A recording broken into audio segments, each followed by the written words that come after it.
If I knew some sort of alcohol thing, I would liken it onto that, but I don't.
Yes, it is.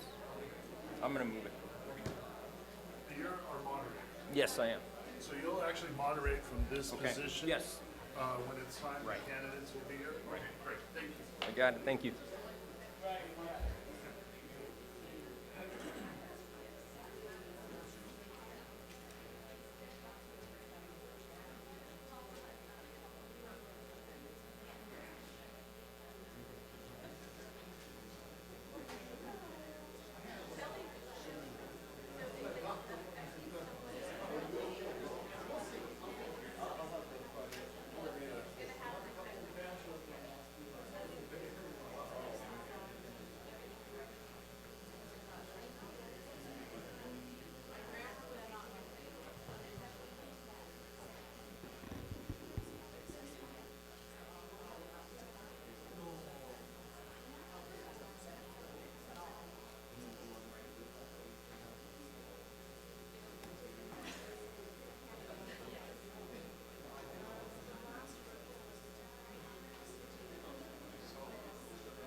Say the word, boss.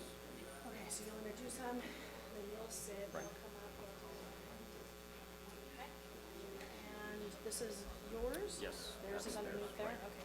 I'll let him know.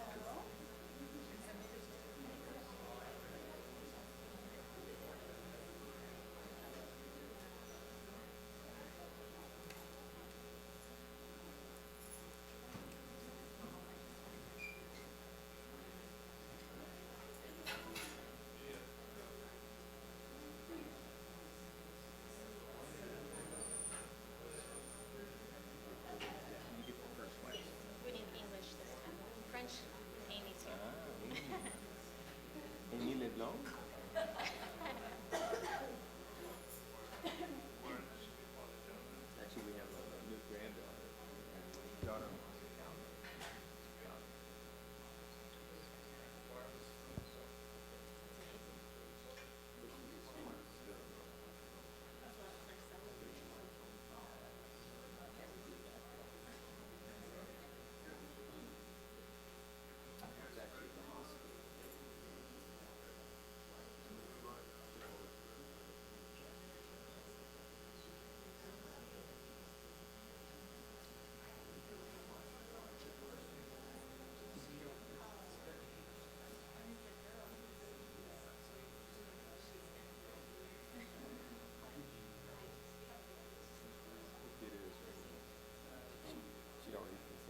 Good morning. Buenos dias. If I can have your attention, please. My name is Jose Leyba, Dr. Jose Leyba, and I'm representing the Association of Community College Trustees. We were the firm that was honored to be working with your college to identify candidates to be part of the forum today. So we want to thank you for your attendance. I'm going to go over the requirements. I'll be your moderator today so you understand exactly what the purpose of the forum is. The forum will be 1 hour long. It's going to be streamed live on YouTube, so if you'd like to see the candidates again, you can certainly do that. Half sheets are available in the back of the room for the audience to submit questions. And you can submit questions to the HR staff, Dr. Mosier and her staff in the back. And if there are additional questions, we can get to those if time permits. SurveyMonkey is also the only source to provide feedback on the candidates, and the link is now activated. And the link is provided also, the information on the half sheet that's been distributed to everyone in attendance, and it's included in the email that was sent out and is included in the YouTube live stream description for those that are unable to attend. We have 2 candidates today, and I will go ahead and introduce the first candidate so we can go ahead and get started. Dr. Claudia Lorido Habib has been the Vice President of Madera and Oakhurst Community College Center since January of 2017. She served as Vice President of Student Services at Reedley College for 3 years, Interim Dean of Instruction, Fine, Performing, and Communication Arts at Fresno City College, Interim Dean of Instruction, Agricultural Resources, Manufacturing, and Business at Reedley College, and tenured faculty at Fresno City College. Her industry experience includes interior design and project management and architecture drafting. She earned her EDD in Educational Leadership at Fresno State. Her MS is in Instructional Technology at the National University, and her BA is in Interior Design from Fresno State, and she completed coursework at Cal Poly San Luis Obispo after transferring from Fresno City College. Let's welcome Dr. Habib.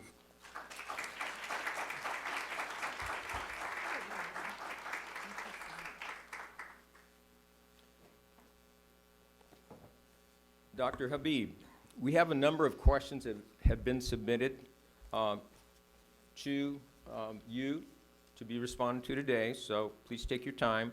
The first question, we would like for you to take no longer than 5 minutes to introduce yourself and explain why you want to be the first campus president of Madera Community College Center. Thank you. Good morning. Buenos dias. Happy Chinese New Year for those of you celebrating today. And thank you for coming out.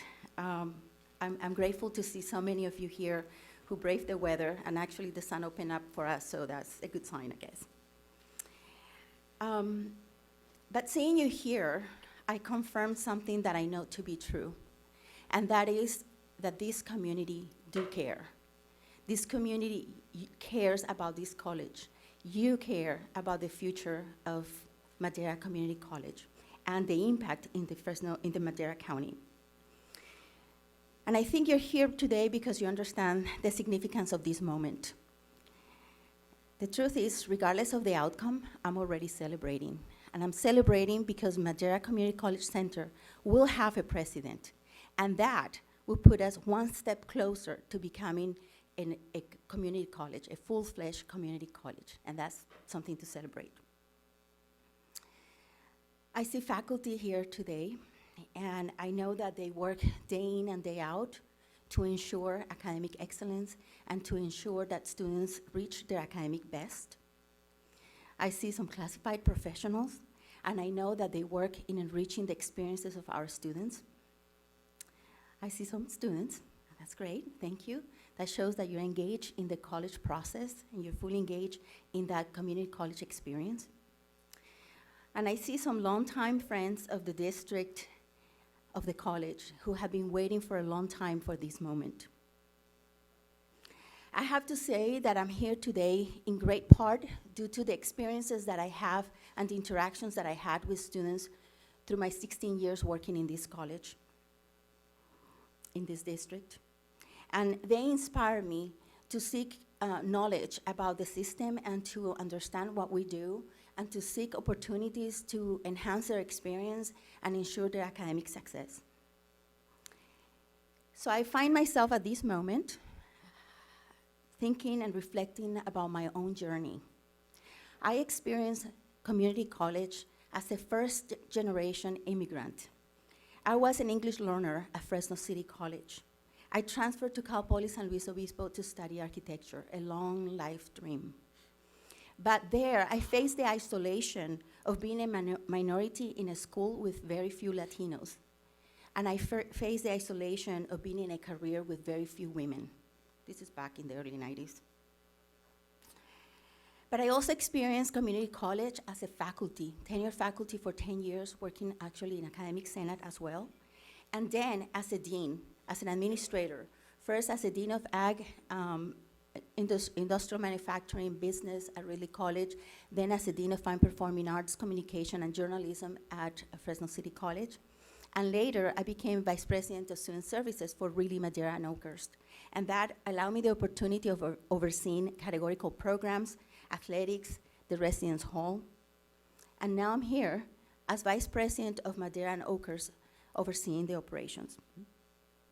And prior to that, I had 9 years of experience working in industry. And that gave me an appreciation for partnerships and appreciation for working with the community.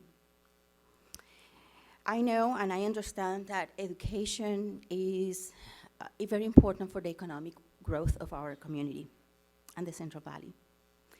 Since I became vice president here at Madera and Oakhurst, I have endeavored to work with community agencies like the Workforce Investment Board, like the Chamber of Commerce, like Camarina Health, Madera Hospital, Madera Unified School District, Golden Valley School District, and we have worked together to develop partnerships and support students in their academic explorations. I have also enjoyed opportunities to serve this community, to give back to this community through the great work that we do at the Madera Rotary.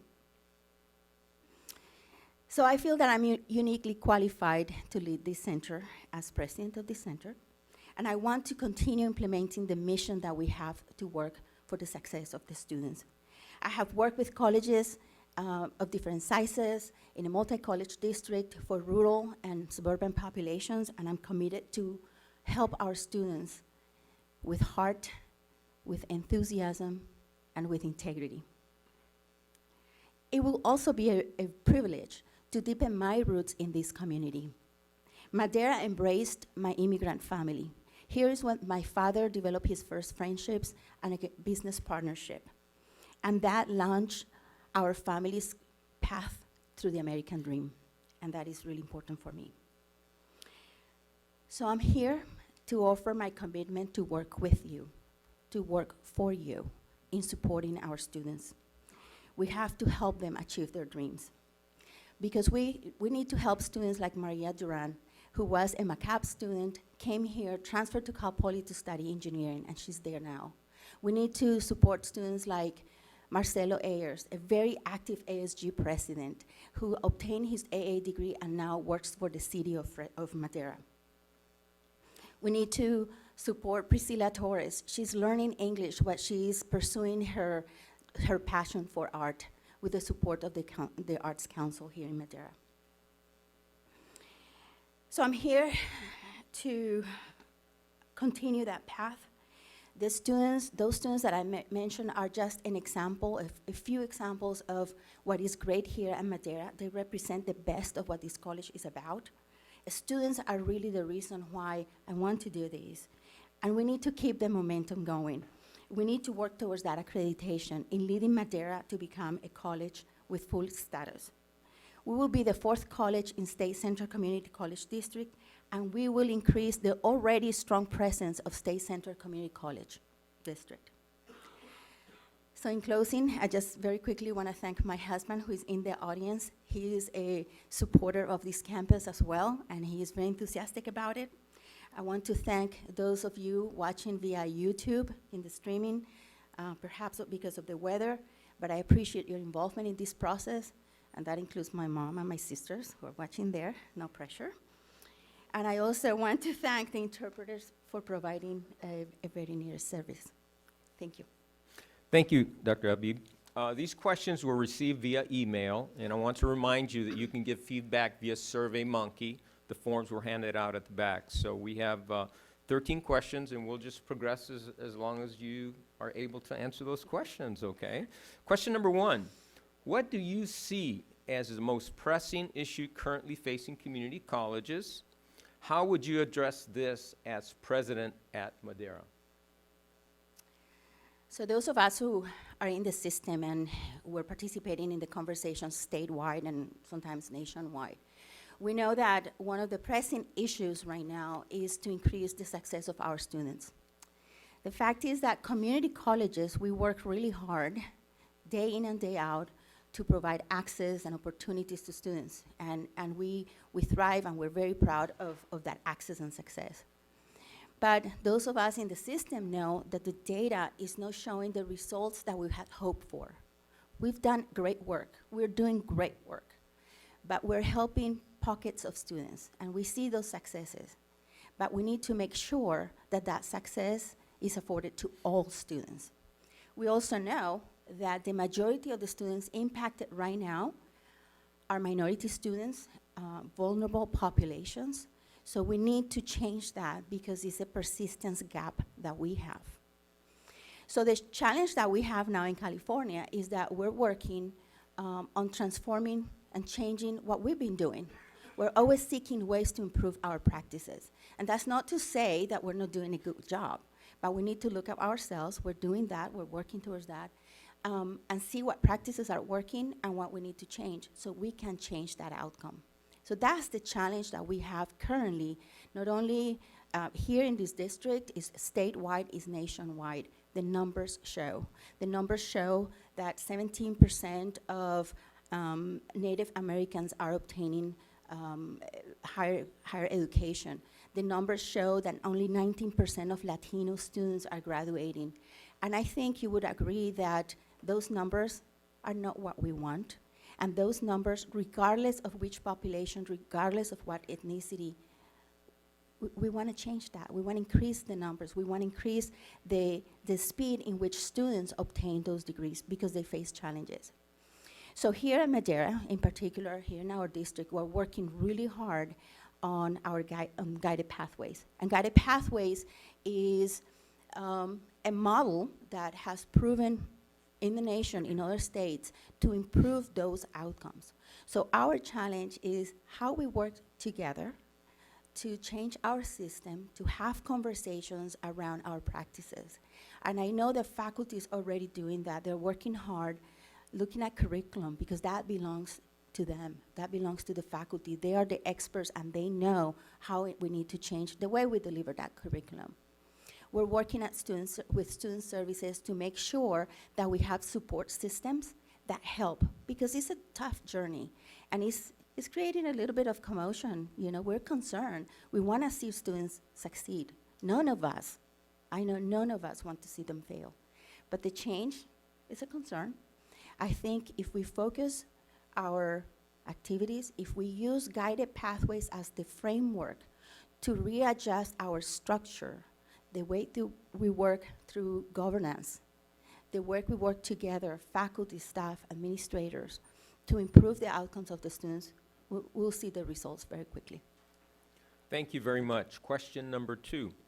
Based on your research and knowledge of Madera Community College Center and the Madera community at large, what specifically would you do during your first semester? First semester.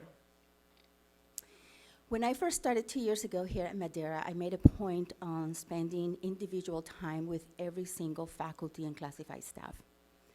I wanted to hear from them about Madera, the history, the culture, and that was an eye-opening. But a lot has changed in 2 years in the way we do business, in the way we approach, and we have grown. We have grown in 5 years. We have doubled the number of staff and faculty. So I'm sure that the perspective we had 2 years ago is a little different. So it will be a priority for me to, again, have individual meetings and group meetings with faculty, with staff, with students. Because it is a priority to improve our communication. I want to be open, I want to be transparent, and I want to build trust. I think that is very important as we move forward in changing our system, as we move forward working in difficult new initiatives that require so much investment of our time and our effort. So I think that's paramount. So internal communication is a priority. But also, in the last 2 years, I have endeavored to work with our community. In Madera County, like I said earlier, people care, people are looking at us. We're going to be the institution of higher learning here in the county, and those partnerships are very important. If there's something that I really liked about this community, is that I see those different agencies all working together, braiding resources, braiding people, having conversations together on how to improve our community. There is a project of the Workforce Investment Board called the One Stop, and in that, we have multiple agencies working together. We did a strategic plan, and they have been working on this for, even before I came here. But the results are clear. We're helping adult learners. We're funneling more students toward education or to improving their skills and work in our community. So that also is a priority in the first semester and continuing. Thank you. Question number 3. What would a hands-on president look like in Oakhurst? How do you plan on incorporating an Oakhurst campus and community as part of a multi-campus college and integrate Oakhurst faculty and staff in the planning process? So first, a shout out to Oakhurst. They had a snow day. They were closed today. So it is interesting when we talk about the different campuses and how each one has unique needs and a unique culture. And Oakhurst serve an important population in eastern Madera County near the Sierras. And they have their unique needs. Like, for example, today, right? We're closed. Students don't have access to the campus. The roads are closed. It is important that we continue to work together. Oakhurst has a very important role in that mountain community, and I'm so excited that we're working on a new campus, a permanent building that will provide and enhance the services that we already have. In the last 2 years, we have enhanced some of the support services that we didn't have before. Slowly but surely, we're increasing access to tutors, to student ambassadors. We have more outreach processes. We're looking at enhanced site services, which are needed, a food pantry. Everything in small scale, but it's so important. Our students in the rural community have their own needs. And adult learners too. It's a community that is very entrepreneurship, and I think that is an opportunity for us as we establish the permanent campus to provide a hub for business development for the folks that live in the Sierras. So I have a commitment to support Oakhurst. It will be a site, an outreach center under the new Madera College. I encourage the administrators, we take turns, we go, we visit Oakhurst, we contact the staff, we ask them what they need. We're always seeking ways to improve, replicate in some form or scale our services here in Oakhurst, and that is paying off. And one last thing I want to mention, students in Oakhurst, along with other students in the district, but more so in Oakhurst, depend on distance learning. It's been a great success, and I so appreciate the faculty and the instructional designer who have helped us improve with technology the access of those courses for students in Oakhurst. Thank you. Thank you very much. Question number 4. Please give examples of equity practices that you use in your current role and describe how you will support equity efforts on Madera's campus. How would you promote these efforts in a non-divisive manner?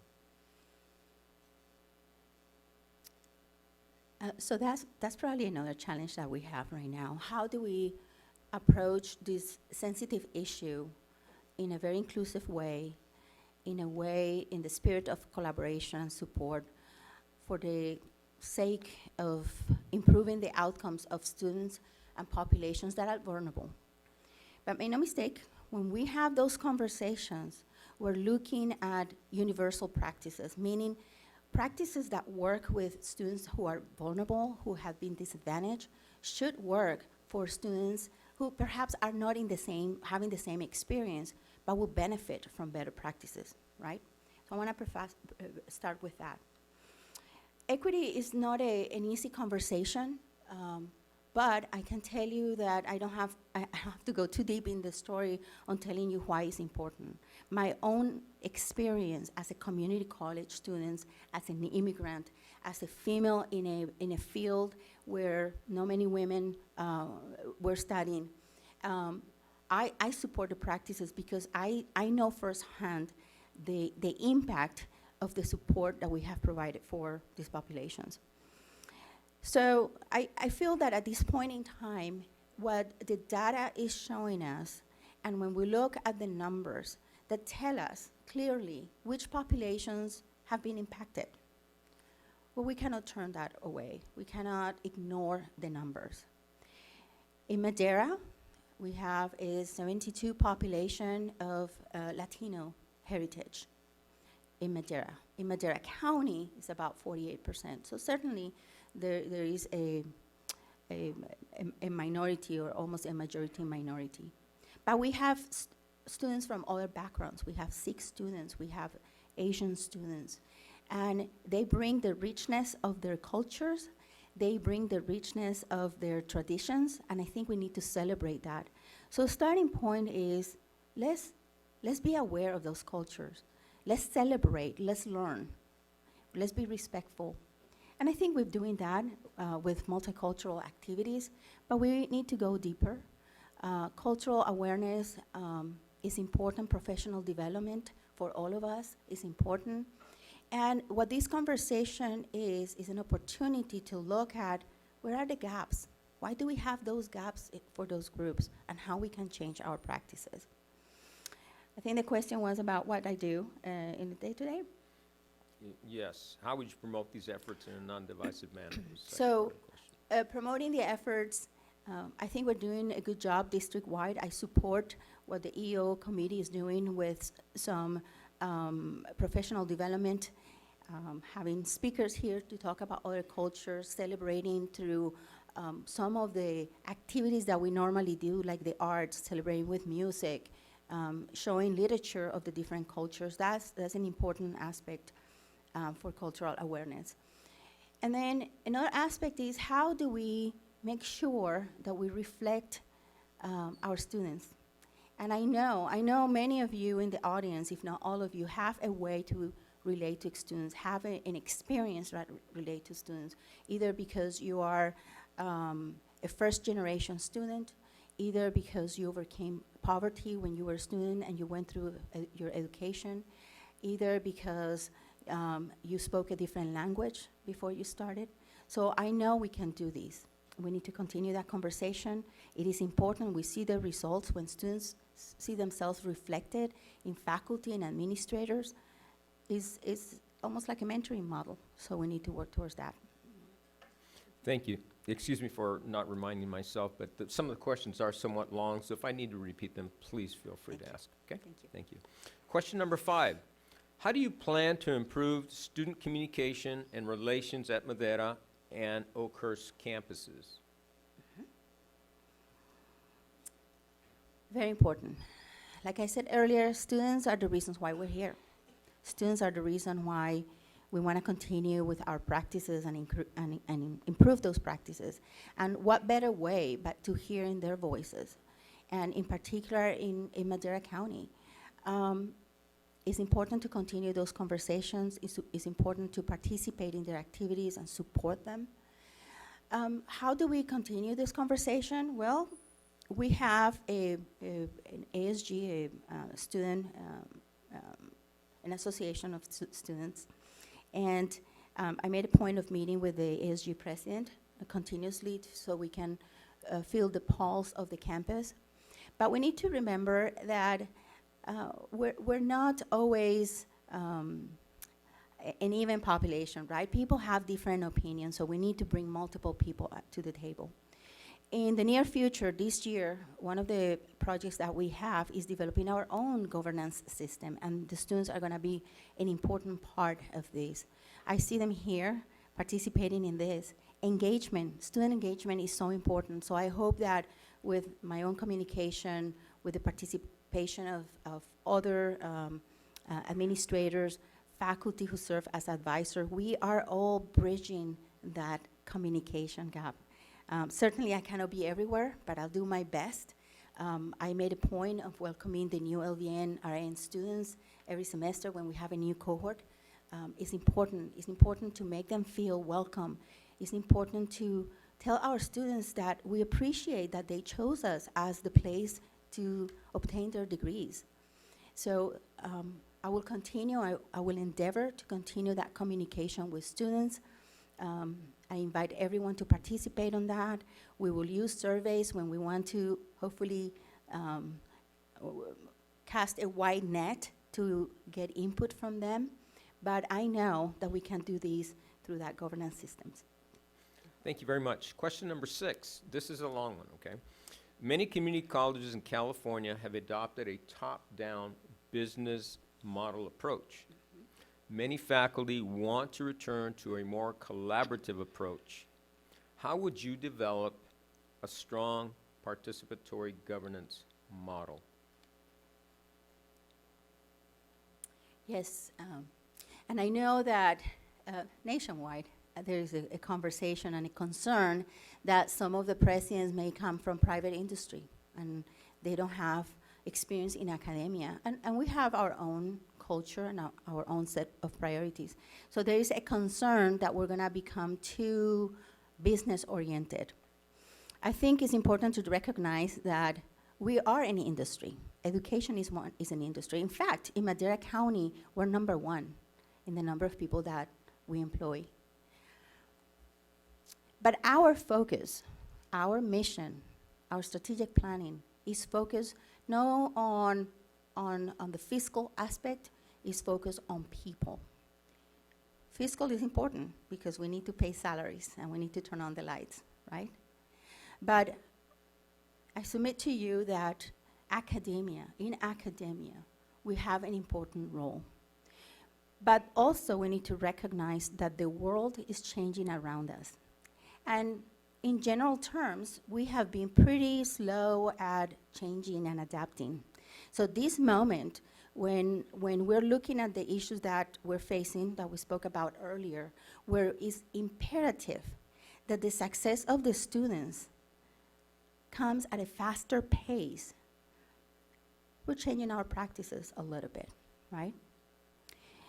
In academia and in California community colleges, we have a particular aspect that we value very much, and that is participatory governance. That is the framework in which we make decisions. I recently read a paper by the Academic Senate, the statewide Academic Senate, and it was a very interesting paper that I hope some of you have a chance to read. And it was about the fact that there's no study or research that shows how we can engage in the conversation and implementation of guided pathways. And I mentioned guided pathways earlier. It's changing, it's shifting what we do, right? Our structure. And that is going to be, it is already a point that requires a lot of conversation from all of us. So in this paper, the Academic Senate says that perhaps we need to start talking not only about participatory governance, but strategic governance. And I really like the concept. And really what that means is that our planning efforts, the way we meet our mission and meet our goals is based on our strategic planning. And for us in Madera, as part of Ridley College, we are working under the structure of the strategic plan that we developed for Ridley College, Madera, and Oakhurst, right? But this year, We're going to do some work because we have support from the IEPI PRT initiative, and we're going to develop our own identity and our own strategic plan. And that participatory governance aspect is going to be key because it means that everyone is included in the conversation of what that is going to look like. It's going to include participation. And that's what it is. Participatory governance is participation in committees and in all the aspects of the work we do. Thank you. Question number 7. How will you create a culture at MCCC where part-time faculty and staff feel valued and secure? How will you apply the concepts of fairness and justice to part-time faculty and staff? Part-time faculty and staff. At Madera Community College Center in Oakhurst, we have about 92 part-time faculty, and they're very committed. So it's a large group of people who make a difference in our students every day. I know that a lot of us think that we wish there were more opportunities for full-time employment. We wish for that. Sometimes it's impossible. But I have to say that at least here in Madera, we have increased the number of full-time faculty by double the numbers. So that had been able to open opportunities to a lot of our longtime adjunct instructors. I have to mention also that in Oakhurst, we depend on our adjunct instructors, and they're so committed to go to that campus and serve our students. So adjunct faculty, part-time employees are also part of the conversation. And I actually thank you for that question, because sometimes when we're talking about what we do, when we're talking about opportunities, going to conferences, attending seminars, sometimes faculty ask, can I go? I'm adjunct. Or a member of child development, can I go? I'm part-time. Yes. The answer should be yes. In fact, they shouldn't have to ask that question because they are an integral part of our operation, and they should be included in everything. They have the same opportunities. So I hope that they know that. I hope that they know that we value what they do, and we're part of the same family. Thank you. Question number 8. What do you see as the proper role of an independent academic senate and its president? Exciting times, because we're approaching that moment in which we're going to have our own faculty academic senate. And as a former faculty, as a former academic senate president for a large campus where we had over 300 faculty, I know the value of that. I know the importance of that role in a campus. The faculty senate provides a voice to faculty. Now, like I mentioned before, sometimes we're not just all thinking the same way, right? People in different disciplines have different priorities, but the Academic Senate provides that forum to bring all those thoughts, to have some conversations, and bring that to the administration. Like I said, we're going to spend a lot of time this year developing our own structure, developing our participatory governance system. So we're going to have a full academic senate. For those who don't know, we do have a faculty association called MOFA, Madera Oakhurst Faculty Association, and they provide the leadership to this campus. But having our own full-fledged faculty senate that afford them opportunities to participate statewide and be exposed to the conversations and take the pulse of the entire state, because whether it's faculty or whether it's classified professionals or even us administrators, we cannot work in a vacuum just thinking about what we're doing here. We need to be exposed, we need to explore what's happening statewide, and we need to align our practices, right? Also advocating for the unique needs of our community. So I look forward to that process. That structure is going to provide us more opportunities for communications like we will do with the students as well. Thank you. Question number 9. In your experience, What is the biggest issue facing classified staff? As president, how will you address this issue? In general terms, I will say in my experience, in what I've observed over 16 years working in the district, is that classified staff have not felt, or we may not have done a good job at sharing with them the important role that they play in a campus operation, the important role that they play in student success. Classified professionals are many times the first ones who see and talk to students through the outreach process, to the welcoming to the campus. And they're sometimes the last ones. When they graduate, they are doing the admissions and records work and stamping those transcripts. They see students along the path. So they play an important role. They are also, in many ways, mentors to our students because we have a lot of student workers and they share time with classified professionals working in their offices and looking at them as a role model. So the challenge that they have faced is that they perhaps had not felt that inclusive. I am happy to say, I honestly feel that here at Madera is a bit different. The classified professionals have taken a step forward. They created their own association called MOCA, Madera Oakhurst Classified Association. No, the A is a little different. And they are taking multiple steps to gain some knowledge about that participatory process, about Brand Act, about holding committees. They're participating. They're attending events in the community. So I'm very proud of that. It's a small group, but they do a lot of work. And I want to share something, how we're doing with time. A couple of years ago, the first semester that I was here, we had a medical emergency. And it was our custodial staff. They are the first ones here on campus and the last ones. They come here at 5:30 in the morning. And our custodial staff found a student laying on the ground at the door of the health services building. The student was in need. She needed support, psychological support, and she came to the campus because this is where she feels safe. And she was reaching out for help. But it was our custodial staff who found her and gave her the support and perhaps saved her life. So, like that example, we have many others.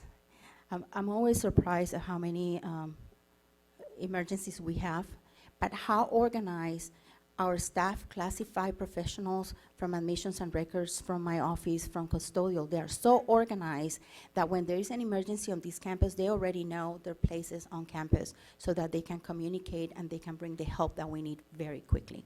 So I want to thank them for that. It's a shout out to you guys. And we have many classified staff in the community, and they talk to people. And they ask the students, what are you doing? What's your future? And they invite them to come here. We have students who are very committed to make sure that our students develop their governance, and they're supporting them in there. So that's just to say that our classified professionals are so important in this process and student success, and I thank them for that. Thank you. Question number 10. Provide an example in your past professional experience in which you have included classified professionals in an implementation of a college-wide initiative. So about in 2014, I think, it was a time where community colleges, we were receiving additional funding for student support services. And is in student services where we have most of our classified professionals. We have them in the academic side as well. They support our labs, they support the classroom, and they make sure that everything is ready. But under student services, we have staff who work in developing these support programs. So in 2014, when we had additional funding called SSSP and additional funding through the Equity Initiative, parentheses, Equity is not a new initiative. We've been talking about it since the 80s. It's just that finally we have funds to make things happen. So we have this equity plan that we needed to write. I came on board in August. The plan was due in October. There was a lot of work to be done so that the board could see this plan.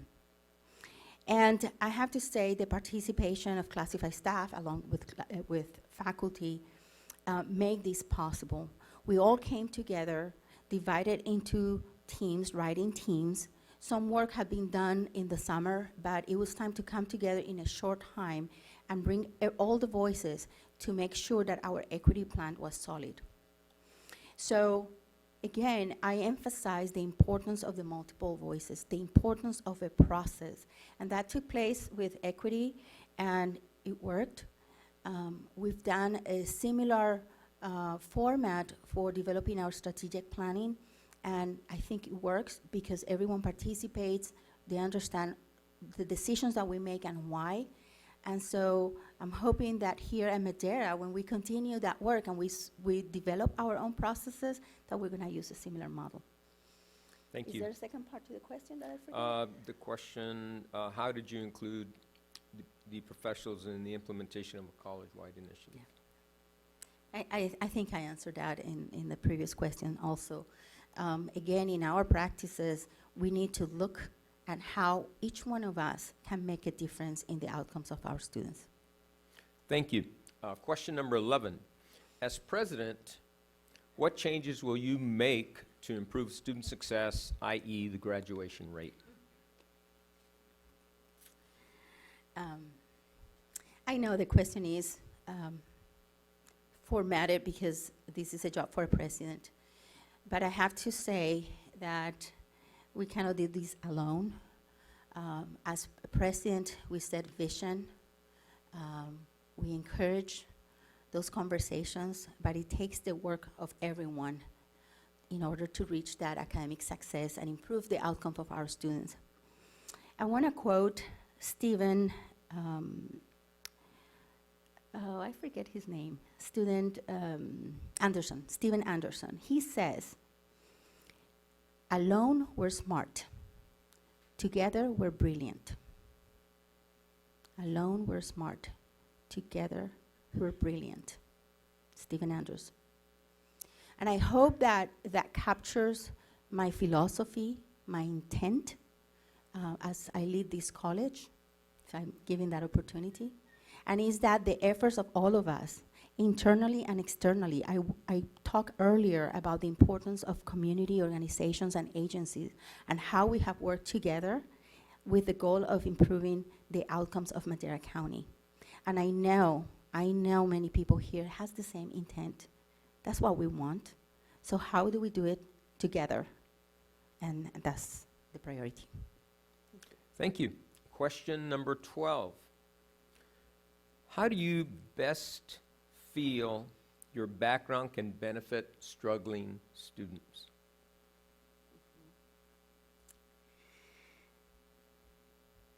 So if there's something that we have learned through the conversations about equity and the importance of that conversation is because we recognize that we all play a role on being a model, hopefully an inspiration to our students, although I feel that it's the other way around, students inspired us.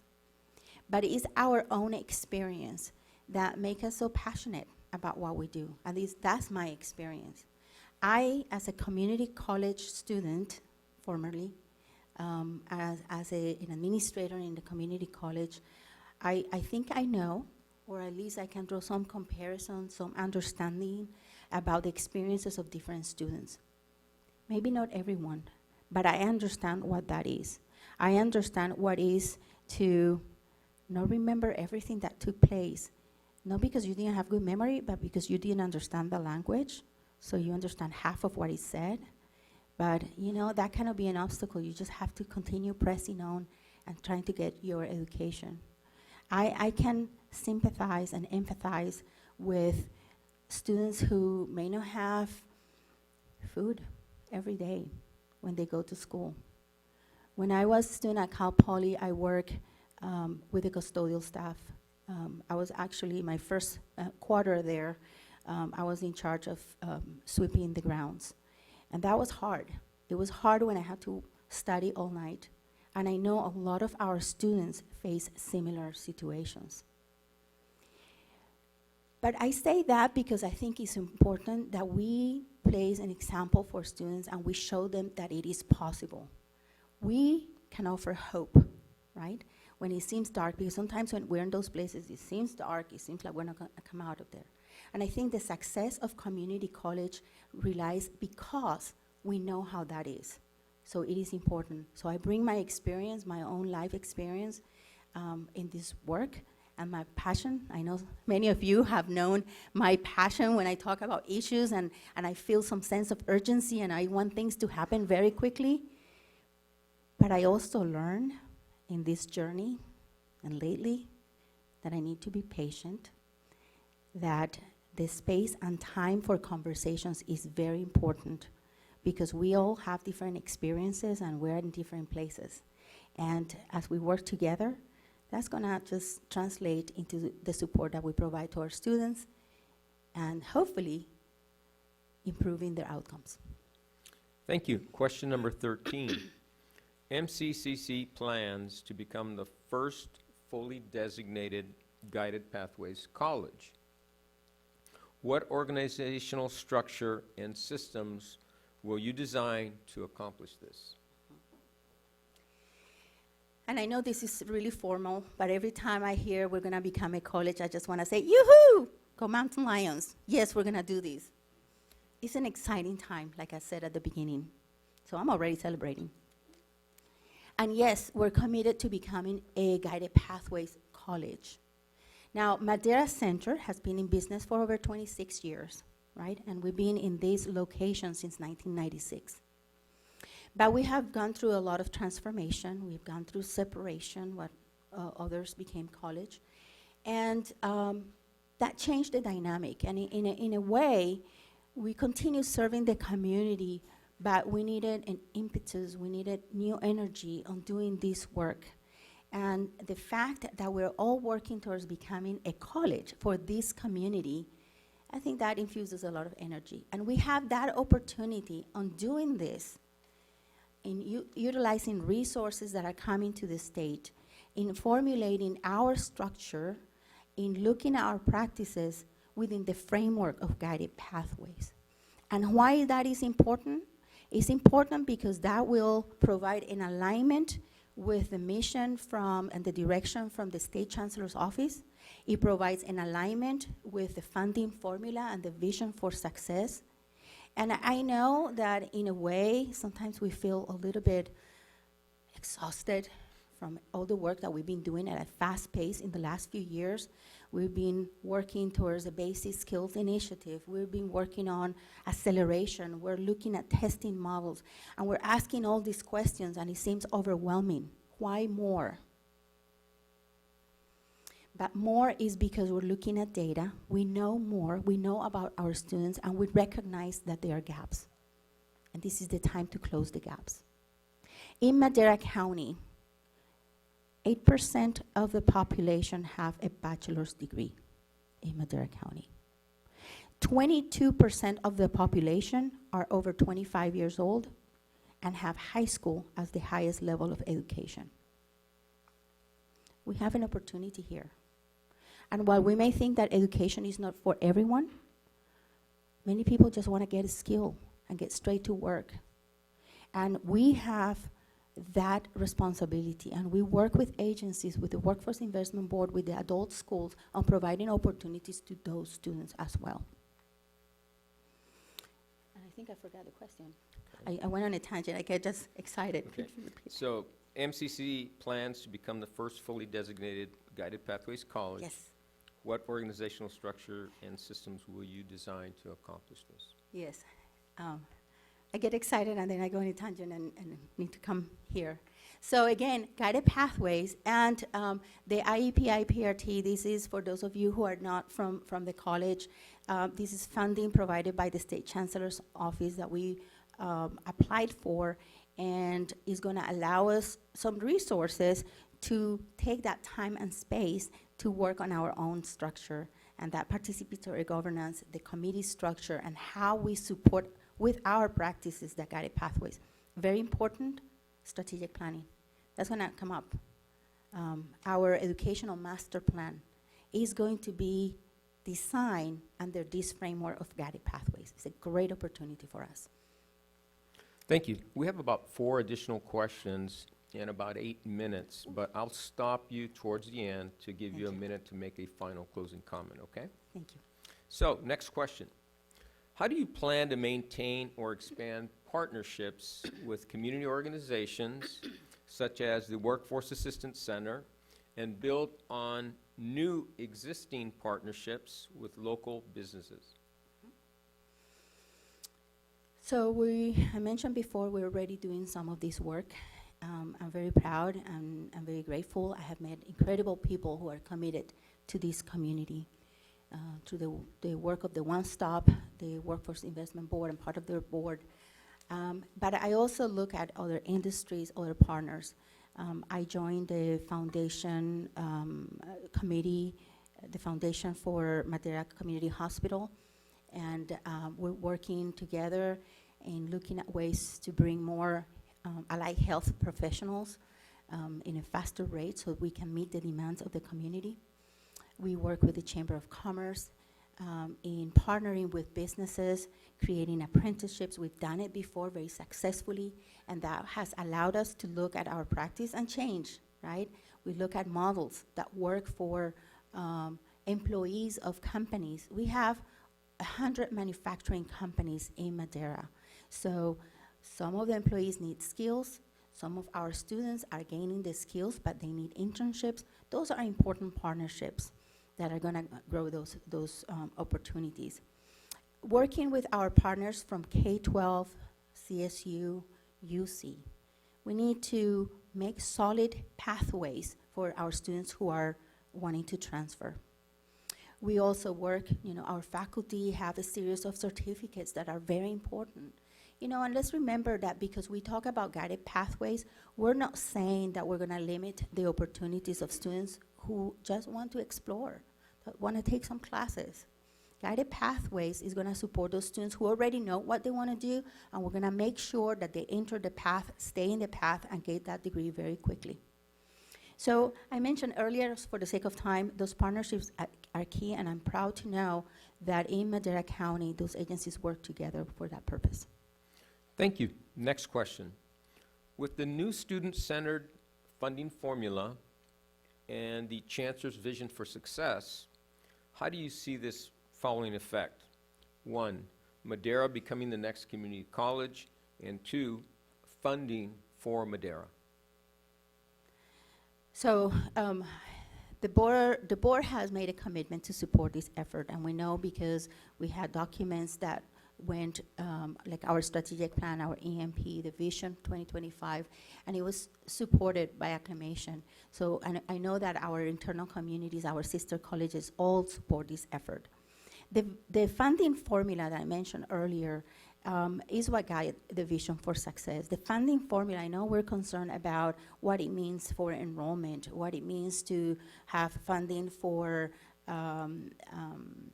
low-income communities, what it means to be funded according to our success and how many students we graduate.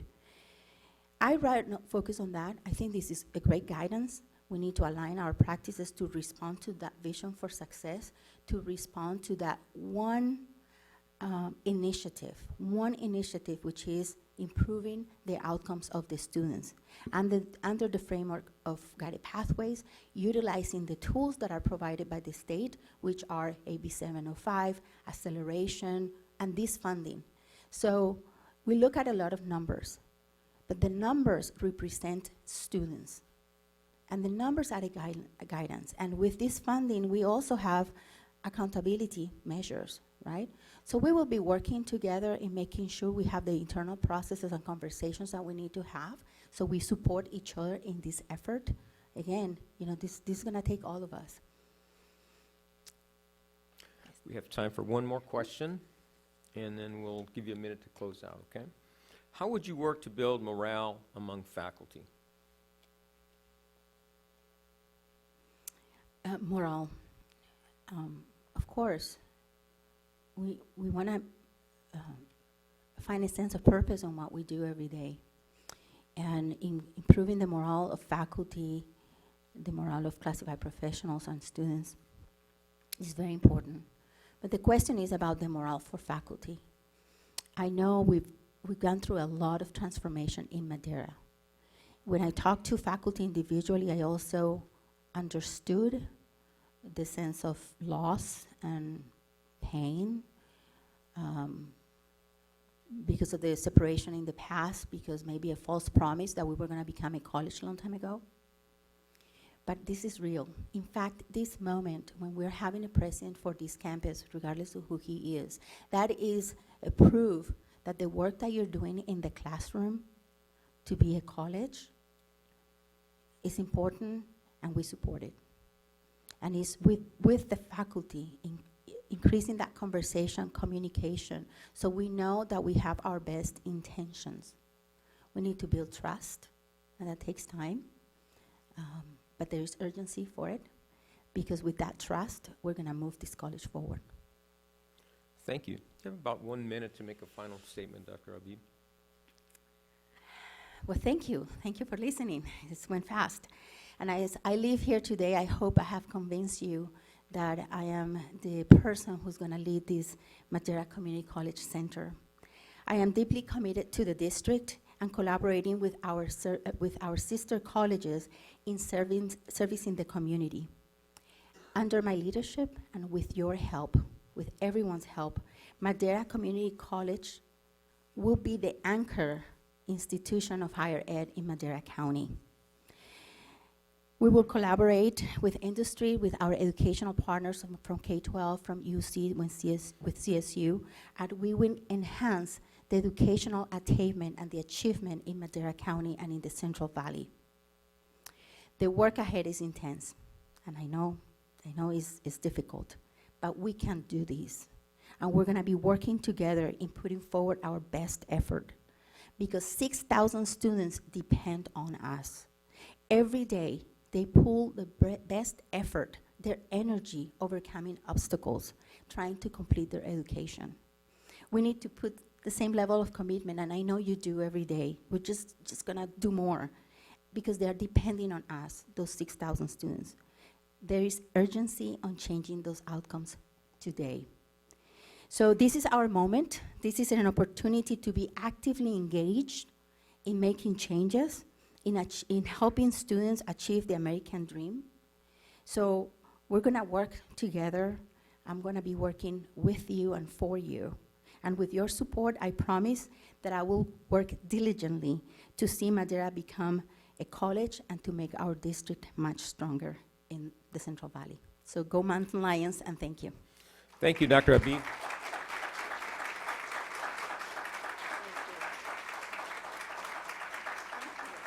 Thank you. Let's give our interpreters a nice round of applause. You did an excellent job. And thank you for your attentiveness and your participation today. We're going to take a 15-minute break, and then we will have our next candidate. Thank you very much.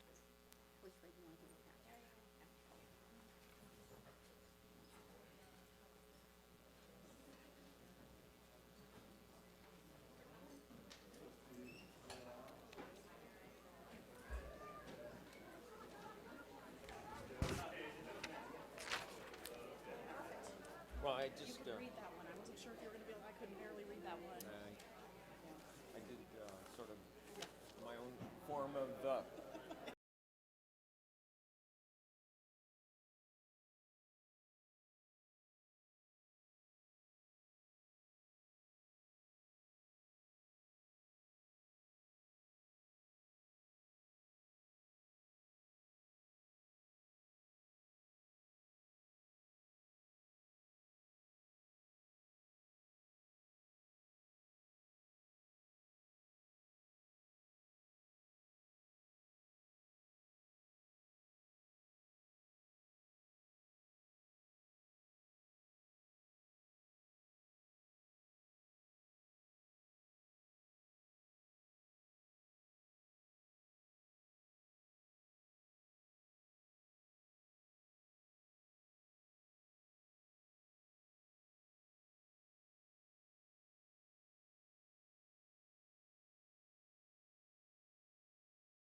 Thank you. We're going to begin in 1 minute.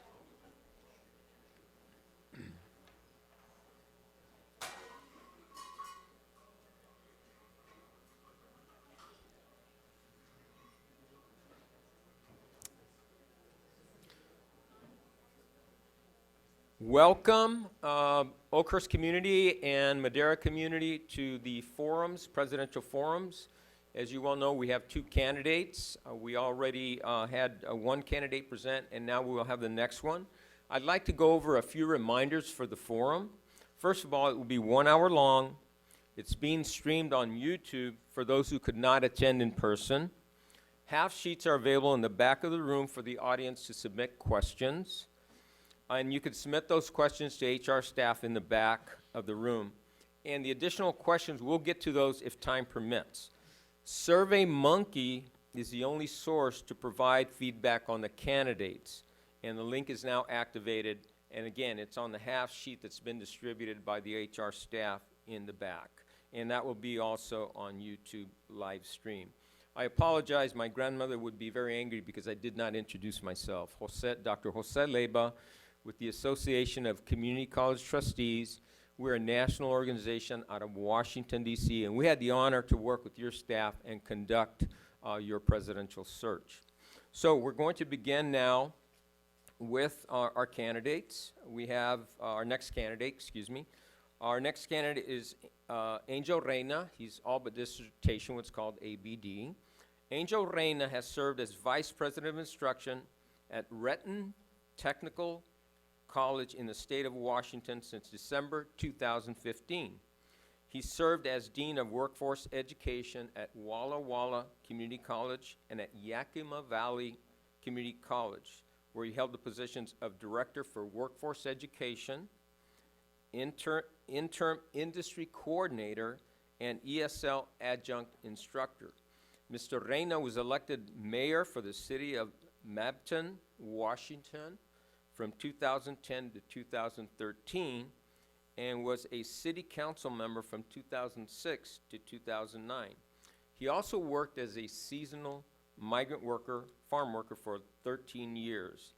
He is currently working on his doctorate in organizational leadership and his all but dissertation at Northeastern University, Seattle campus.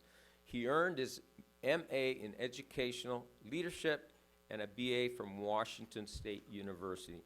Let's welcome Mr. Angel Reyna.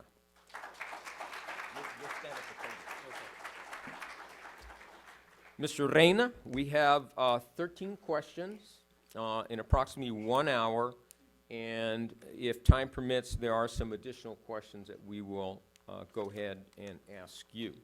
So I'm going to go ahead and begin with allow you to take about 5 minutes to give us a little bit about your background, and we'll proceed from there. Well, I just want to thank everyone for making the time. I know everyone has busy schedules. It's good to see a lot of students in the audience because that's what we're here for. So thank you for making the time out of your busy schedules to be here. I don't know how much more to add, to the introduction. I was born in Mexico, migrated to the United States at the age of 4. Siblings, there's 7 of us. I was the youngest of 7. Grew up working out in the field since the age of 6. I tell the story that boredom is what got me in trouble. I remember working in the asparagus fields. I was too young and too small to do the work because you have to kind of have a bucket around your waist. And they just had me moving water. And so I got bored. Every time I was moving the water, I got bored. And then there's this knife that you use to cut the asparagus, and I said, I think I can do this. So I started doing it, and then my parents were like, oh, there's potential right there.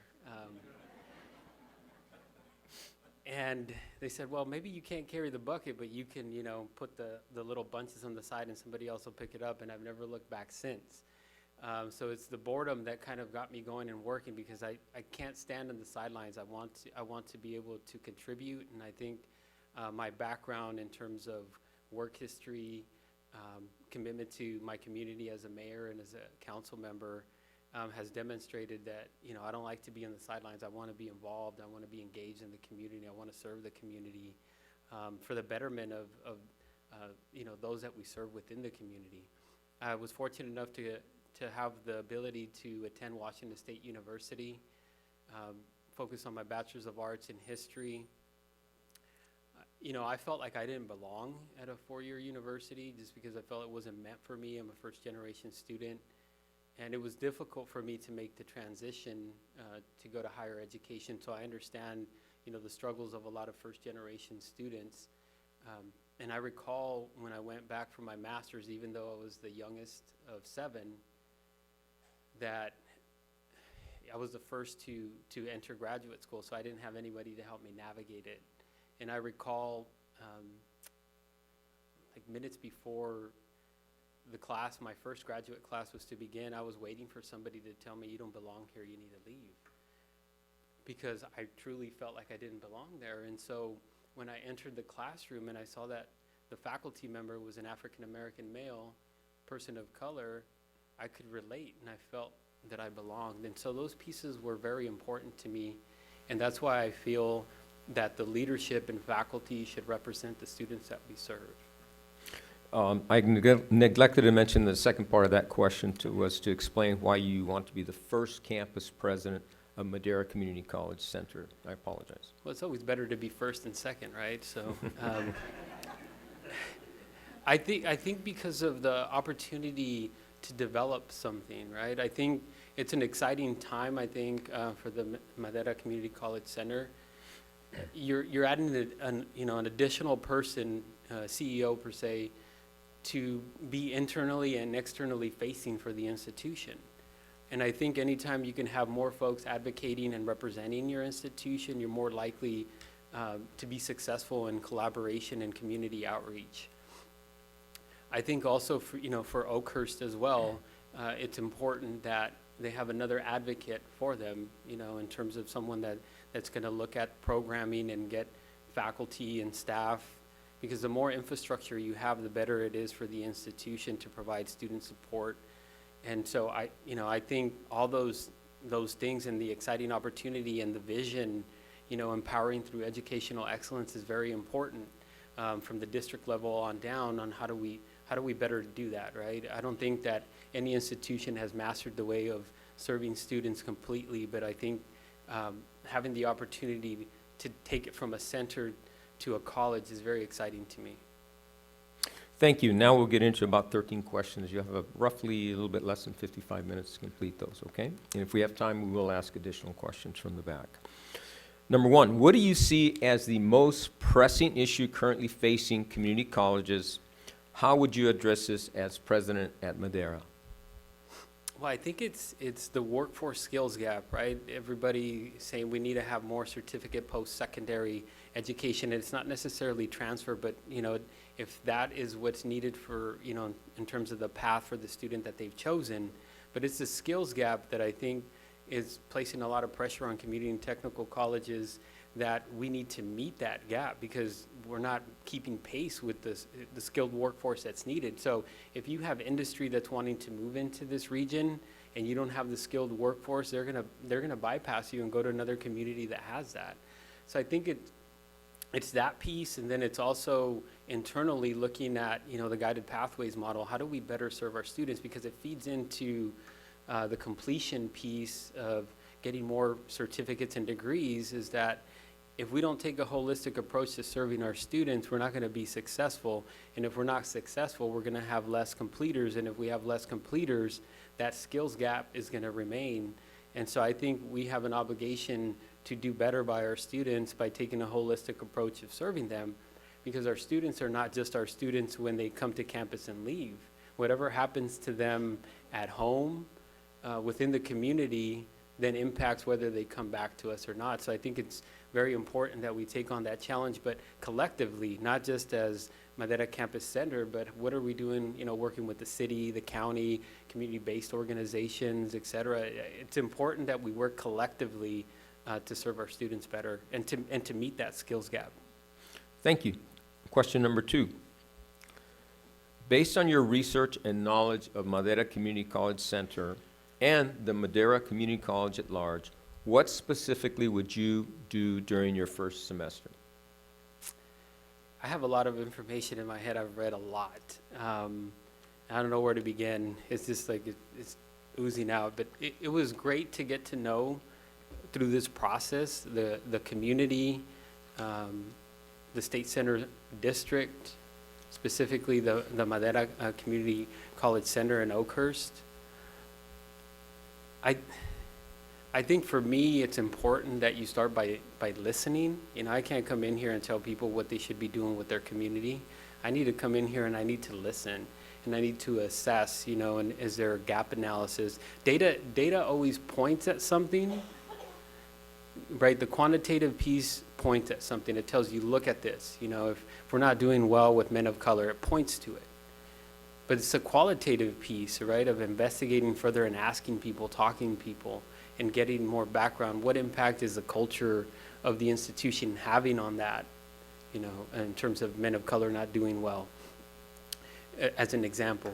And so I think being able to come in and to listen and assess and develop relationships internally, you know, with the current staff and faculty, and also engaging students, because that's why we're here.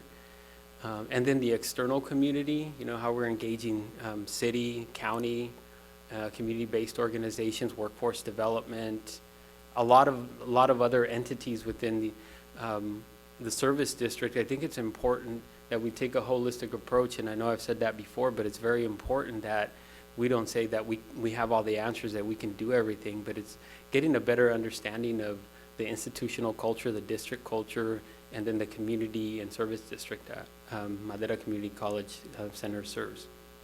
Thank you. Some of the questions are somewhat long, so if I need to repeat them, please let me know. Question number 3. What would a hands-on president look like in Oakhurst? How do you plan on incorporating the Oakhurst campus and community as part of the multi-campus college and integrate Oakhurst faculty and staff in the planning process? Okay. So the hands-on piece, and then I'll probably ask you to the other pieces. But I think the hands-on piece is that perception is reality. So if this, you know, this next president is not present in Oakhurst and is not engaging that community the same way that I'm talking about here in Madera, it's going to be important that the person is present, that is available, and communicates with folks. And so I meant it holistically, not just with here, but also at Oakhurst. You know, I had the pleasant opportunity to take a drive on Saturday to Oakhurst. Unfortunately, it was raining really hard, so I couldn't see much, and then I got drenched. So I felt like I was back in Seattle, but other than that, it was raining pretty hard. So I didn't have an opportunity to tour around as much as I'd like. But I also, you know, found out that there's 30 acres that have been purchased to support Oakhurst. And with Measure C, there's funding coming through for a permanent structure. So I think being in terms of communication and involvement, not only with the faculty and staff of Oakhurst, but also the community to develop what the future might look like is very important. So I don't know what the other. I'll repeat it. Thank you. What would a hands-on president look like at Oakhurst? How do you plan on incorporating the Oakhurst campus and community as part of multi-campus college and integrate Oakhurst faculty and staff in the planning process? So I think I touched on that a little bit. I think it's essential that we don't just say that, you know, because, you know, I'm doing the forum here in Madera, that it doesn't matter what happens at Oakhurst. I think we need to be intentional about collaborating, holding meetings in Oakhurst and also here, because you know, I came out of a branch campus in the state of Washington, and you kind of feel like the stepchild, and you feel like you're not appreciated, you feel like you're not included. And so I've lived that, and I've experienced that, and I don't want to perpetuate that with Oakhurst. I think we need to make sure that we're being equitable in providing the services in both locations, and also in engagement, because that's important. It doesn't make any sense for me to come in here and do well on this campus and then completely ignore Oakhurst. Because collectively we're one institution. We may be in two separate areas, but collectively we're one institution, and so I would lead in that capacity. Thank you. Next question. Give examples of equity practices that you use in your current role and describe how you will support equity efforts on Madera's campus, how would you promote these efforts in a non-divisive manner? Yeah, and I think the last piece is key, right? So I'm currently the chair of the Diversity, Equity, and Inclusion Council at Renton Technical College. I recall when I came in at Renton Technical College, you know, a forum similar to this, I was asked a lot of questions, and I was very adamant in the way that I started out my intro, and that I believe that the leadership and faculty should represent the students that they serve. And so during the forum, I discussed that.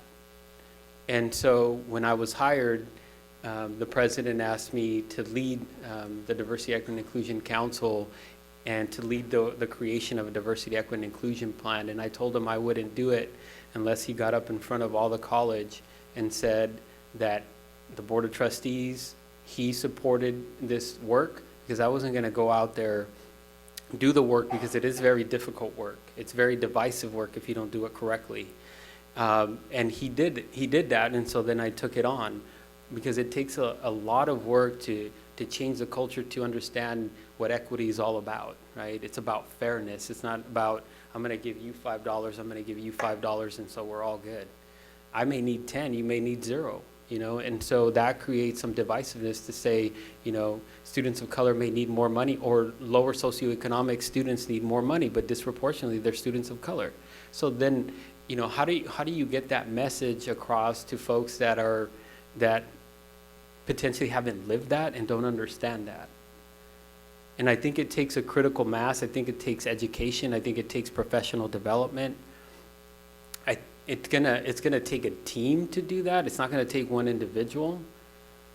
It's a critical mass piece. It's gonna take student involvement, community involvement, whether it be the city, the county, et cetera, because we can't do it alone, even internally here. And, you know, I've learned a lot from my experience in the last 3 years.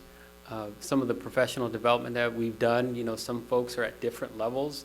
We've had some folks who are like, you know, we need to go faster than this. And we've had other folks that say, this is way too fast, way too much, and then they're just sitting in the corner like this, ignoring. So it's a very difficult thing to address, but I'm committed to doing that, because inevitably it's the best thing to do for our students, whether they're lower socioeconomic, gender identity, accessibility, sexual orientation. We have to do what's best for our students, not necessarily what we think is best for us as adults.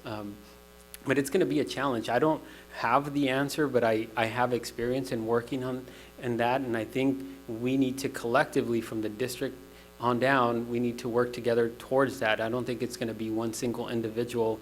When you're dealing with institutional racism, an individual cannot tackle that on themselves. You need structures and systems in place to tackle a structure and system.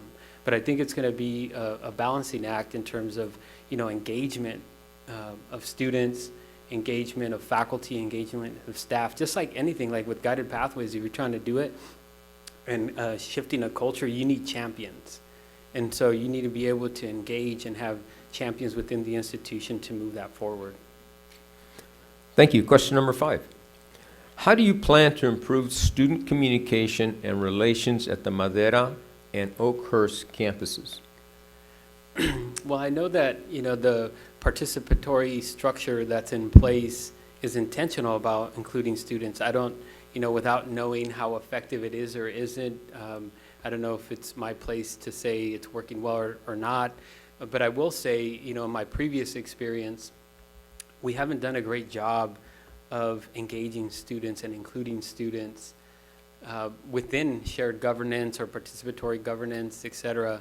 That voice is, you know, and I'm just speaking from my experience, so please don't think I'm assuming it on here, is that we tend, as adults, try to make decisions, or as administrators, make decisions on students' behalf without including them. We say, we think this is best for students. We think that students would learn best if we did X, Y, and Z, or we think that providing this service is the best. So I think we just, you know, we need to take a step back and talk to students. And I know there's an ASG, and so talking with leadership, but also, what are we doing for students that are online, that are part-time, that may not necessarily even come to campus? How do we engage those students? Because more and more, I think, statistically, at the Madera campus, there are more part-time students than there are full-time students. So what are we doing to engage them? What are we doing to make sure that they're successful? What are the resources and tools do they need? So I think there's a lot more questions than answers, but I think collectively, just like with the equity piece, because it goes to equity, is how do we serve everyone at the level that they need to be served? And so it's gonna take work. I don't have the answer, but I think starting with students and asking students how we better engage them, and not to say we haven't done it, but in my past experience, it's a work in progress. We need to do better. Thank you. Question number 6.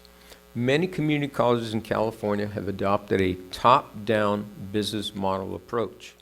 Many faculty want to return to a more collaborative approach. How would you develop a strong participatory governance model? Well, in reviewing the structure of the participatory governance for the State Center District, it seems like it's clearly outlined there. Maybe it's the execution that might need, and like I said, no assumptions here because I don't know, the culture and what's going on internally to that level. It seems like it's pretty clearly laid out in terms of how it flows, and I know there's that circle that starts with the district strategic plan and goes to the college strategic plan, and then it goes to the committees, then district committees, and then chancellor's cabinet, and then the communication council, and then it's up to the chancellor to implement. So it's a matter of, if that's not being executed correctly, then where's the gap? Where are the issues that need to be addressed so then we can empower faculty? Because at the end of the day, faculty are the ones that are with students, and they're the ones that are impacting their lives. So how do we better serve our faculty? If we ask faculty, we need you to do X, Y, Z, we need you to complete more students, we need you to retain more students, and then we don't give them any resources, how effective are we as administrators? And so no criticism here. I'm just saying, in terms of a response to the question, is if it's not being executed correctly, because it looks like the plan is very well thought out, then let's figure out where the gap is and try to address it collectively. Thank you. Question number 7. Will you create a culture at MCCC where part-time faculty and staff feel valued and secure? How will you apply the concepts of fairness, justice to part-time faculty and staff?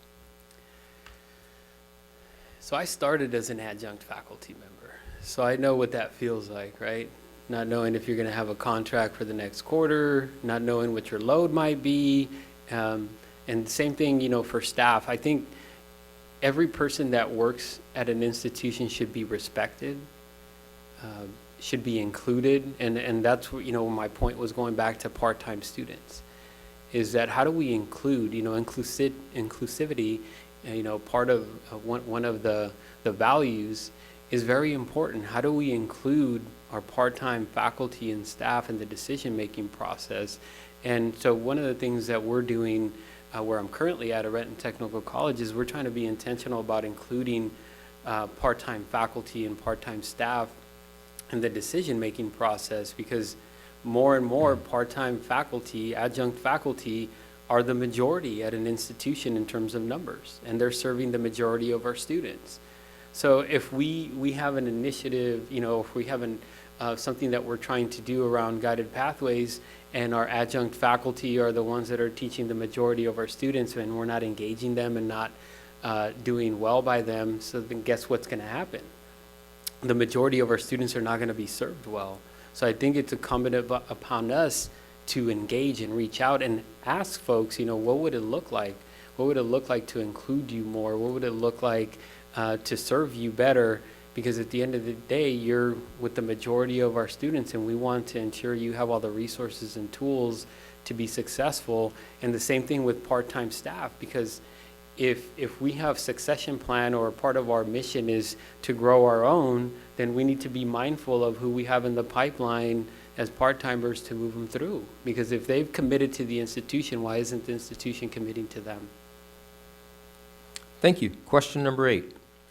What do you see as the proper role of the Academic Senate and of its president? So, you know, places are different, cultures are different, but I think it's important for any type of leadership governance to communicate not only to its members, but to represent its members well, and to work alongside participatory governance and shared governance with the president, administration, with the district, et cetera.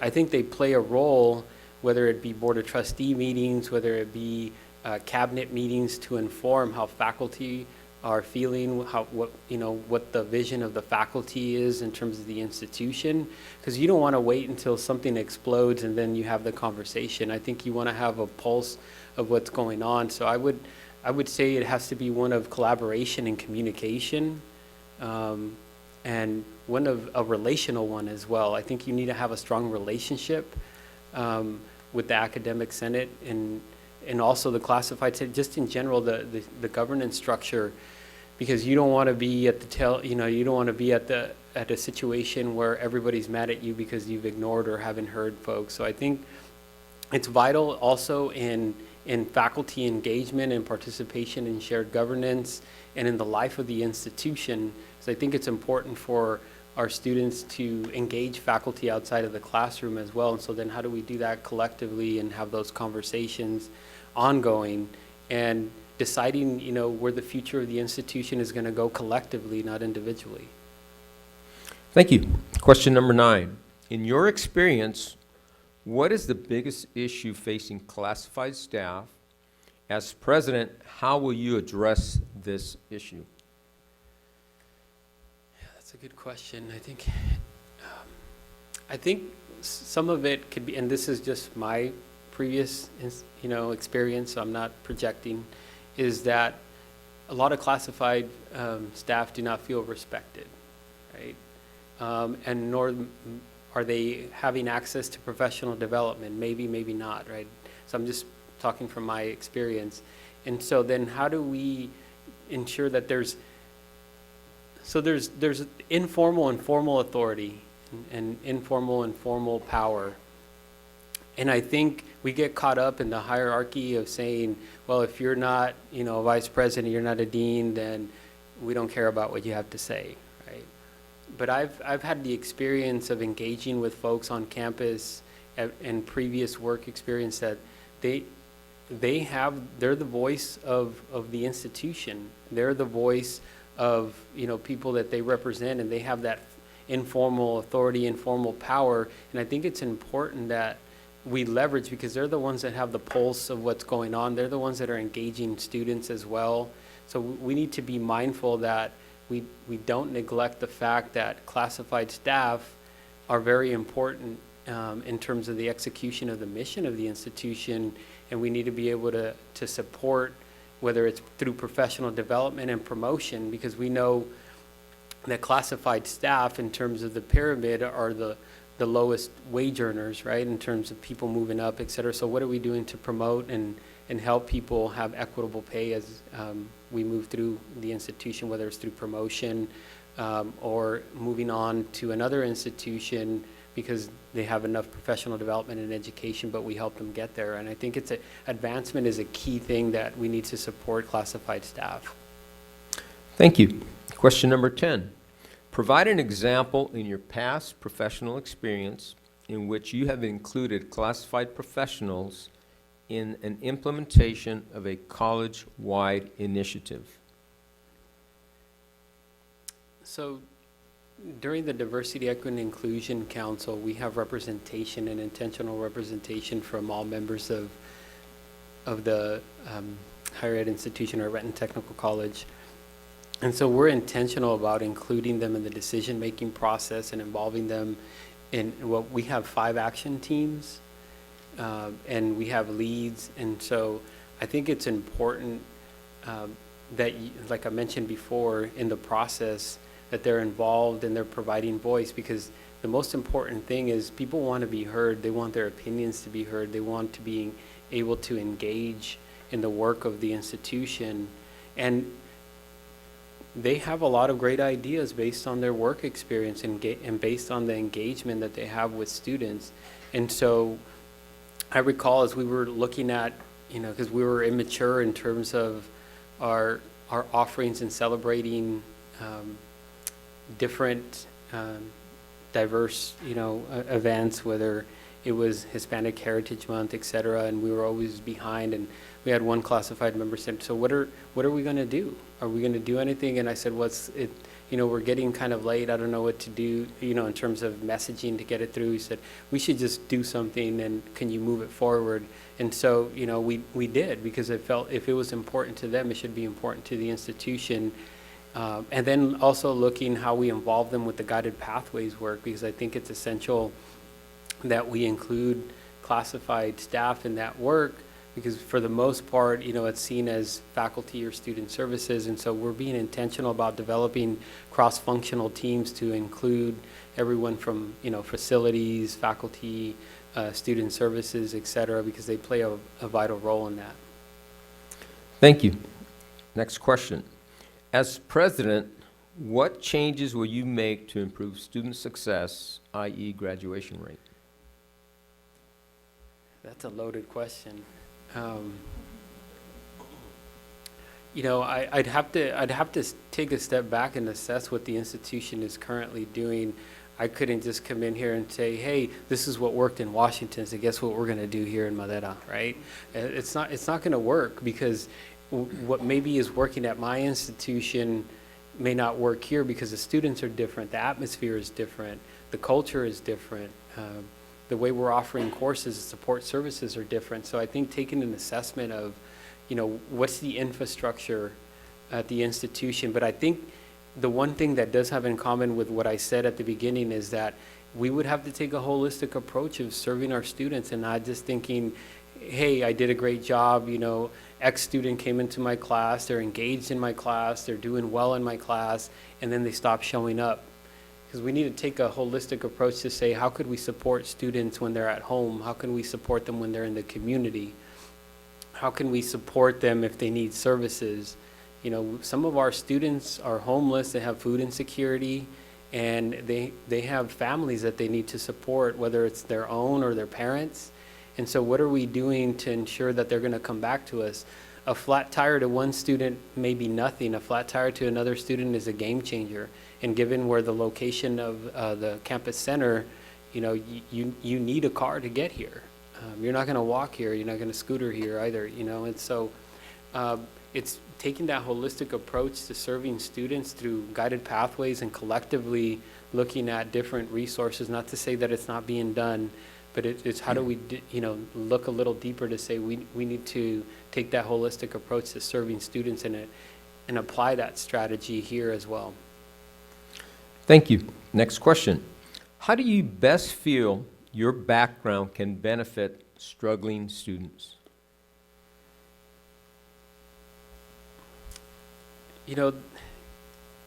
I'm an educator at heart. I believe in servant leadership. And so understanding, students are coming to us for a reason. They want an education. So if they're struggling, it's our obligation to figure out why and ask why, and then look at the resources that we have to support them. It could be an issue that has nothing to do with education. As I mentioned before, it's that holistic approach. It could be the home life that's impacting them. It could be working 40 hours a week and attending full time. And that's why they may be struggling. It's not because they don't have the intellectual capacity to be successful at our institution, but it could be those other barriers that are impacting them and that they're struggling. It could be that we're not looking at we're not having a growth mindset approach to the students and saying our students are resilient, our students are an asset. If they're navigating life, if they have a family, if you're in Oakhurst and you have to come to Madera or you have to go to Fresno City, you have to travel 40 miles. Our students are resilient, and if they're making that sacrifice to do that work, we need to figure out where are the barriers that are making them struggle, and what resources do we have that can facilitate removing those barriers, or what other resources do we need to remove those barriers? Thank you. Next question. MCCC plans to become the first fully designated guided pathways college. What organizational structure and systems will you design to accomplish this? So I think I touched on that a little bit, and I also have some scars from lessons learned from guided pathways at my institution. So we've been doing guided pathways, or trying to figure out rewording doing, but we've been engaged in guided pathway work for about 3 years now, and there's a lot of lessons learned. I think, you know, I proceeded, and I've talked about this in other interviews where I got out there and I was holding listening sessions for faculty. I was doing one in the morning, one in the midday, and one in the afternoon. And I was holding that quarterly, getting feedback, and then sending emails and saying, this is a summation of our conversation. We had developed a document that was the plan. It was very comprehensive. And I tell folks, I was the one that was learning the most about guided pathways because I kept talking about it, kept being involved. And so I think now that, you know, with those lessons learned is we developed an application process to have 2 guided pathways co-lead. So we have one from student services and one from faculty that are taking that leadership. I'd want to look at that model, but I'd also, like I mentioned before, I have to preface, I'd have to know the institution and the culture of the institution to say, will that work here? But I'd like to assess it that way. But I think faculty and staff should take the leadership, not the president, not the vice president. And I also think that the deans should be more involved in that process, just from my experience. And then developing, as I mentioned before, cross-functional teams, because if I'm a facilities guy, I'm going to ask, what does guided pathway have to do with me? You know, how am I involved? Why are you asking me to attend this meeting? Well, if we start making fundamental changes of our scheduling and when we offer classes, guess who that impacts? That impacts facilities, because now I have to know when I turn on the lights, when I turn them off, how warm does it have to be, et cetera. So there are just some important pieces around messaging and understanding. I think my previous experience around guided pathways will lend itself well to this. Thank you. We have 5 additional questions in about 15 minutes. Okay. And so what I want to do is also stop you, because the last question will take about 1 minute. Okay, thank you. Next question. Your employment history indicates you leave most positions after 2 to 4 years. What assurances do we have that you would remain at Madera more than 2 years? So that's a good question. So when I was elected official, I committed to about 8. I'm not trying to disprove that, but just saying the commitment. When I was at Yakima Valley College, I was there about 9 years collectively with that. I think because of the work that I did at Yakima, and when I moved to Walla Walla was very similar, that I felt like I was ready to move to a vice president role. And when I became a vice president, and given my experience as a mayor, I felt like I was ready to be a president. You know, I had other search firms about a year ago coming after me, and I said, I'm not ready, I need more time. And so I've been intentional about what I've been doing. And so, you know, I got some advice from my previous president at Walla Walla Community College, and he told me for any real change to occur at the presidential level, you need to commit at least 7 years for that change. And so I'm committed to that change, should I be fortunate enough to get this position, to be in here for the long haul. Thank you. Next question. How do you plan to maintain and/or expand partnerships with community organizations such as the Workforce Assistance Center, and build on new and existing partnerships with local businesses? I think it's important, you know, if we have contacts within the Madera Community College Center already, because connections and networks are very important. So if we have folks that are already, you know individuals at these entities or institutions, then it's important that this person reach out to them and connect and have an understanding. But it's also all about relationships as well. And so it would take, me reaching out, the same thing that I did to the superintendent of the Madera Unified School District. I reached out to him before I came out here. I also reached out to the Chamber of Commerce. And I think that goes a long way when you're the one that's reaching out to people as opposed to waiting for them to come to you. And then having a sense of what they do and who they are, they have that appreciation. And I think it's important for the institution to be outward facing, not neglecting the internal, of course, but having an extra individual as this institution matures is going to allow for those collaborations to mature and to expand as well. Thank you. With the new student-centered funding formula and the Chancellor's vision for success, how do you see the following? Madera becoming the next community college and funding to Madera? So I'm not as familiar with that piece, obviously, because I'm not from the state of California, so I'd have to brush up a little bit more on that and get more information. I've heard of student equity funds, if I recall, in terms of, you know, moving funds to equity and moving that needle, but I'm not as familiar with this if it's different. But I think just in general, you know, as I've voiced throughout, you know, in terms of response to the questions is what is working well and how do we strengthen that? And what's not working well and how do we improve upon that? And I think with these funds or any funds we get, that's going to be the key piece. And then what is it that students need that we're not offering, and what do we do to make those changes to offer what they need? Thank you. How would you work to build morale among faculty? And that's assuming the morale is, you know, up or down or whatever it may be. I think it's important to engage and have conversations and have listening sessions because people want to be heard. You know, I have an open door policy at my institution. I send emails to full-time faculty and the deans, and I always say, my door is always open. You're more than welcome. I do the same thing for adjunct faculty. I think being accessible, being present is very important. But more importantly than those pieces is the follow-through. Because if you get to the point where you're doing more talking and less doing, it's going to impact morale and it's going to impact people's trust in you.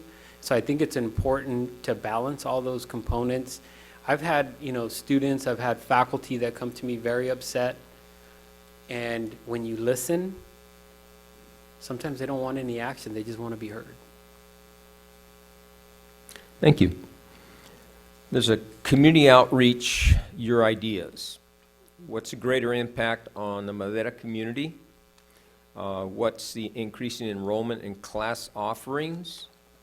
And then A, the surrounding communities, Kerman, Central High School, etc. And does MCC do outreach in these areas and should it? So it's a pretty long question. So let's start with the first part of it. Okay. What ideas do you have for community outreach and the greater impact on the Madera community? Yeah, I think, you know, I mentioned a little bit in terms of community outreach. We have to be intentional about, you know, are there other institutions, are there other business and industry, education, labor, that there's alignment with our mission and our vision? And if so, why aren't we partnering? Why aren't we leveraging resources together so then we can all meet our needs? We don't all need to have, you know, 5 different performing arts centers, right, for the small community. Can we work together to maybe have 1 or 2? You know, things like that. So what does that look like if this person was to be able to be at the table and have these conversations, not only to inform, but also be informed of what's going on? And I think that allows for the collaboration and partnership to be strong. And what's a greater impact on the Madera community and increasing enrollment in class offerings? Yeah, and so when I looked at the data, it looks like the enrollment has been trending up in terms of students coming to the Madera Community College Center. And I think also in Oakhurst, if I looked at the data correctly. And so it's a matter of, you know, with respect to our sister colleges and not, you know, robbing Paul to pay Peter, right? To say, well, I'm going to take from Fresno and move it over to Madera, and at the same time, where we're at. So just having those conversations and say, is there potential in Kerman or other locations to increase enrollment? Where's there potential? So it's always looking at the data. Like I mentioned before, the data tells us something. So are we not doing a good job, with Madera Unified, or are we not doing a good job with Yosemite Unified? And so it's looking at that data to figure out where's there opportunities and where are there challenges and where can we improve on the enrollment, because we don't want to just say, hey, we're doing a great job, so let's not do anything different. I think it's that in alignment with all the core values, it's a continuous improvement that needs to occur. And then surrounding communities like Kerman and Central High School, et cetera. Yeah, and so I think I touched that on a little bit. I had I believe it's, I had an opportunity to talk to someone in the community, and they said that there's potential in those two areas. So I don't know if they're the ones that wrote that question, but it's just being mindful of, are there other, sister colleges in the area, and how do we work together to do that? If not, then, and if the data is showing that we have potential to partner with Kerman and Central District to bring people here, then we need to be doing that. But I also want to respect the fact of the people that are doing the great work here, and not just say, hey, somebody asked me a question, so we need to do this work, right? And so it's understanding of workload and capacity as well. The last part, should the president of MCC do outreach in these areas? Yeah, of course. I think, this position, when I was mayor, I was on 24/7. This position is going to be on 24/7. You need to be, as I mentioned in my interview with the chancellor, people need to have the perception that there's two of you, right? You need to be everywhere. You need to be internally, you need to be externally, you need to be at the system level, national level, et cetera. And, I've done a great job, I believe, balancing those pieces at Renton Technical College. I'm involved in system work, but I'm also, which then we can influence what happens at the state level, so then we can take advantage at the local level. And I think it's important to do that. Thank you. You now have about a minute or so to make a final statement. Does it matter to what, or I'm just, I just wanted to be targeted in my approach, I guess. And this is what I said in a previous interview, is that I believe that my lived experience as a migrant farm worker, as a mayor, as a city council member, serving my community, my work experience working in community and technical colleges, my educational background, I think are well suited for Madera. And it would be an honor for me to be the first president of this institution. And I just want to end by thanking all the students that are here. I'm very appreciative of that. I think I would have been concerned if the majority would have been faculty and community members, because I would be here to serve you. Thank you very much.